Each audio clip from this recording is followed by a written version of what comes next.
So the last tip in the series of 7 things that you can do to be a much better speaker is you have to include showmanship in your presentation. A lot of times what people think is that if I'm communicating with my audience, if I'm just giving them information, I'm doing my job effectively, when in reality, they're missing a big part of what a presentation really is about. Yes, you have to have the information, but secondly, and really most importantly, is you have to give the audience that information in a way that they're actually going to use it, they're going to retain it. And so there is an entertainment part as well. I mean, one of my favorite movies is Gladiator. You know, you got the Russell Crowe, and he's in one of the scenes in that movie, he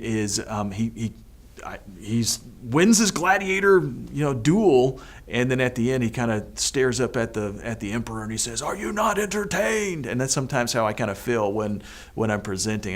We have to have that entertainment in there. Sometimes what will happen is folks will kind of come up to me during the class and they'll say, "Doug, you don't understand. The folks that are in my audiences, they just want the information." And a lot of times we're going to hear stuff like that because folks just get too wordy. They're covering way too much content than what the audience really wants. And so as a result, folks kind of go to the extreme and try to tell the people who are presenting to be more brief, which is one of the other tips that we kind of talked about a few minutes ago. In reality, though, you can give a tremendous amount of information as long as you're entertaining and people will retain it. People are going to love it a whole lot more. I always ask those folks, by the way, I'll say, other than public speaking, other than giving presentations, in what other area of your life do you find that people pay more attention to something when it's less entertaining? I've never gotten an answer to that question, by the way.